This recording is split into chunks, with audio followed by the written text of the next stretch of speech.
뭐 기분 좋지는 않죠. 예. 근데 뭐 어쨌든 제가 뭘 한 건 없지만 네. 저로 인해서 이 모든 일들이 빚어져서 사회적 무리를 일으킨 점에 대해서 심심한 이 사과의 말씀을 드립니다. 이 뭐 좀 이상하다 그죠? 이 사장님이 사과할 이유는 전혀 없을 것 같고. 예, 그 제가 2010년도에 경기도지사 출마했을 때 했던 정당이 이제 국민참여당인데 이철 씨는 국민참여당 의정부 지역위원장이었어요. 네. 그 제가 2013년 초에 정치를 그만뒀고 그 나중에 봤더니 이제 그분도 정치를 그만두고 이제 창업을 해서 이 투자 쪽으로 뛰어들었더라고요. 네. 그래서 2014년 여름에 연락이 와서 그 어서 자기가 회사 차렸는데 강연 좀 직원들한테 해달라. 그래서 제가 그때 일주일에 뭐 한 서너 개씩 강연 다닐 때라 네. 가서 강연을 2시간 했고요. 예. 그리고 왔고요. 그때 얼마 받았냐고 물어봤더니 그 우리 직원 기억으로는 70만 원이었다고 그러더라고요. 70만 원. 예. 혹시 그럼 그게 이게 계좌로 송금이 된 겁니까? 아니요, 현금으로 받았어요. 현금으로. 예, 그랬을 예. 예. 근데 저희 직원 기억으로는 70만 원이었다 그러고 예, 강연료 너무 싸다고 또 누구들 그러던데. 그러니까 저는 직업이 글 쓰는 일이니까 책을 쓰고 하는 사람들은 이제 전문 강사하고 달라요. 전문 강사들은 강연료 협상을 하고 이렇게 네, 네, 하는데 네. 이제 책을 쓰는 사람들은 독자에 대한 어떤 서비스 이런 개념으로 돈이 액수가 아주 적은 강연을 많이 다녀요. 제가 뭐 경남 하동이나 뭐 남해 이런 데까지 가서 50만 원 받고 강연하고 다니고 그랬거든요. 그때. 예, 네. 근데 그게 다예요. 예. 그리고 이제 2015년 초에 네. 지금 뭐 언론인들이 좀 부정확하게 보도를 하던데 신라젠 기술 설명회 예. 여기에서 축사를 했다 이렇게 나오는데 기술 설명이 아니고요. 부산 이제 양산에 있는 부산대 병원 거기하고 신라젠이라는 이 바이오 회사하고 같이 네. 조인해서 산학협동으로 바이오 R&D 연구센터, 이렇게 연구개발센터를 만드는 그 오프닝 행사였어요. 아, 창립시? 예. 근데 그때 이철 씨가 운영하던 VIK, 그러니까 밸리 인베스트 코리아가 거기 대주주였거든요. 그래서 이게 좋은 행사니까 와서 예. 축사 좀 해달라 그러는데 예. 아, 옛날에 같이 당도 했고 그러고 제가 가보니까 같이 당 활동하다가 정치를 그만둔 친구들을 채용도 많이 했고 네. 그래서 저는 굉장히 기특하게 생각했단 말이에요. 예. 네, 그래서 가서 덕담했고요. 그 축사는 제가 저한테 해준 것은 기차표 끊어줬던 것밖에 없어요. 아, 그래요? 예, 그러니까 이제 이 관계가 그 개인적으로 친밀한 관계는 아니지만 공적 활동 속에서 만난 관계인데 서로 존중하고 격려하는 관계에서 일어났던 일들이에요. 그러니까 제가 아는 게 이게 다예요. 자, 그러면 그러니까 지금 그 채널A 기자가 결국 그러니까 그 표적 삼아서 이 사장님 관련해서 취재하고자 했던 것도 결국 신라제 의혹이니까. 네, 그거죠. 그러니까 세간에 나오고 있는 것을 한번 모아서 그럼 확인 한번 이 질문만 드려볼게요. 네. 그러면 그러니까 강연을 했고 강연료로 70만 원 받은 거 외에 경제적 관계에 있어서 네. 금전적 관계에서는 다른 거 전혀 없고. 네, 아무것도 없죠. 예를 들어서 뭐 세간에서 뭐 의혹으로 제기되고 있는 예를 들어서 뭐 그러니까 그 직접적이든 간접적이든 뭐 주식 투자를 한 게 아니냐, 네. 뭐 다른 이권에 연결돼 있는 게 아니냐 이런 어떤 세간의 의혹은 말 그대로 근거 없는 사실 무근의 의혹입니까? 저는 그렇게 얘기하는데 이제 이동재 기자는 안 믿는 거죠, 그거를. 네, 예, 한동훈 검사장도 안 믿는 거죠. 네, 지금 실명을 말씀하셨습니다. 네, 아니 당연히 얘기를 해야지. 아니 한동훈 씨는 차관급 공직자고요. 네, 이제 이동재 씨는 그 채널 A의 그런 공적인 활동하는 기자세요. 근데 저는 지금 공무원은 아니지만 공적인 활동을 하고 있고 네. 이철 씨는 그냥 민간인이에요. 근데 이 사건 터지고 나서 저하고 이철 씨는 얼굴이 대문짝만하게 신문마다 다 나고 방송마다 얼굴이 다 나오고 이러면 네. 다 나오는데 예. 그분들은 무슨 해리포터에 나오는 볼드모트예요? 누구나 다 그 이름을 알고 있지만 누구도 입에 올리지 않는 그런 존재인가요? 이런 불공평한 일이 어디 있어요? 저는 사실 안 그래도 굉장히 이런 생각하고 있었는데 예. 그 강성범 씨가 그 럭셔리 칼럼인가 거기서 이걸 딱 찍어서 얘기를 하더라고요. 남의 인생을 파탄 내려고 하는 사람들이 자기 인생에 스크래치도 안 당하려고 그러면 되냐. 알겠습니다. 예, 이런 좀 저는 말을 해야 된다고 보고요. 예. 뭐 이게 자기들 명예훼손이라고 생각한다면 나를 고소하든가 그러면 되죠. 저는 신라젠 사건과는 아무 관계도 없고 네. 이철 씨도 그 주가 폭락은 임상 실패로 인한 거지. 예? 그런 거예요. 이제 그 사건 그런 거고. 네.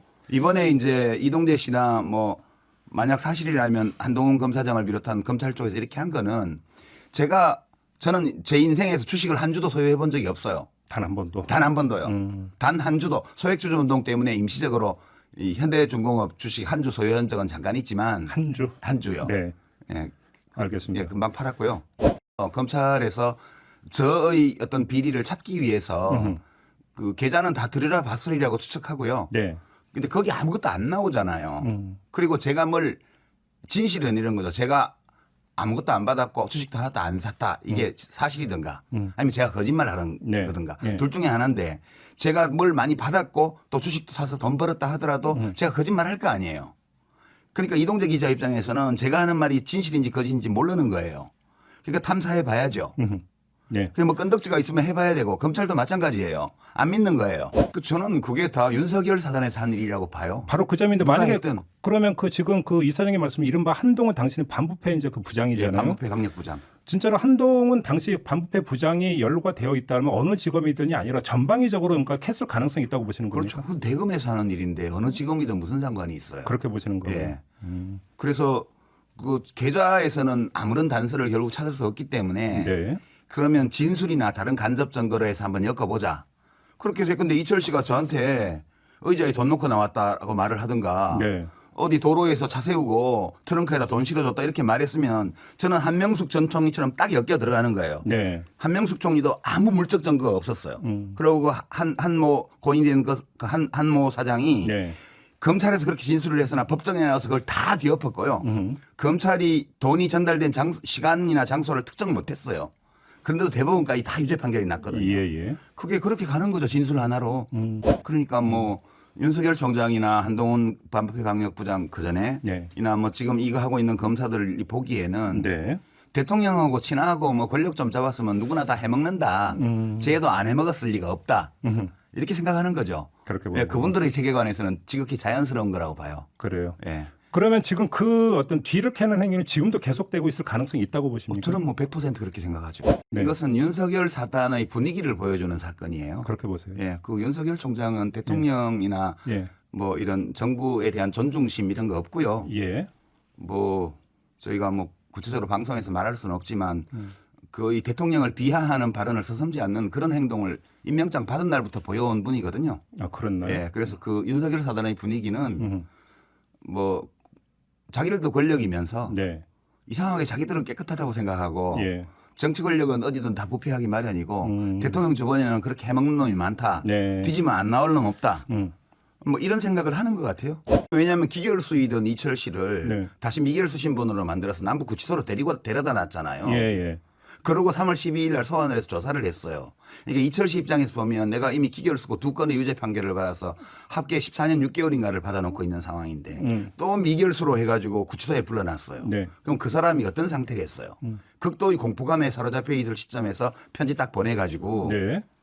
그 수사 일정 알려주고 그렇게 했잖아요. 그것은 저는 짜고 한 거라고 봐요, 기본적으로. 이 점은 어떻게 보세요? 그래서 만약에 정말로 그 채널A 기자가 검찰의 수사 진행 상황, 언제 누구를 불러서 어떤 조사를 할 거다라는 걸 정말로 검찰을 통해서 들었다라고 한다면 이 검찰의 행위는 어떻게 봐야 되는 겁니까? 별일 아니죠. 늘 그렇게 해왔던 거니까.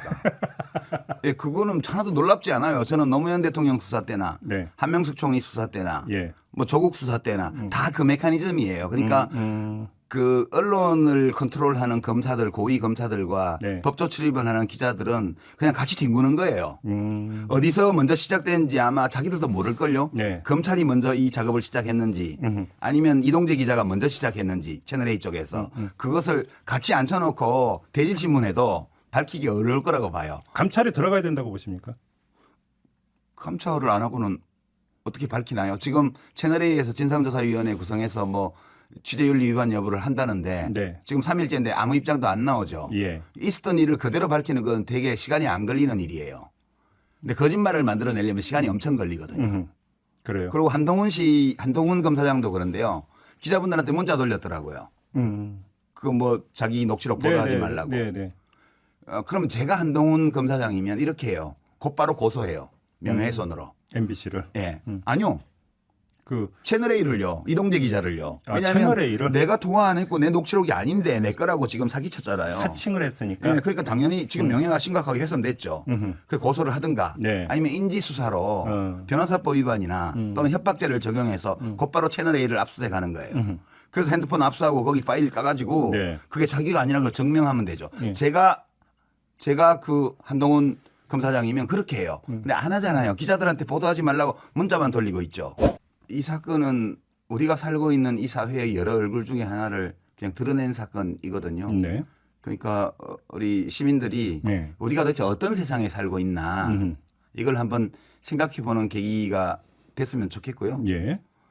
이렇게 막장으로 치닫는 이 언론 권력과 검찰 권력의 네. 이 협잡에 대해서는 예. 특단의 조치가 없이는 문제가 해결되지 않을 거라는 점을 말씀드리고 싶어요.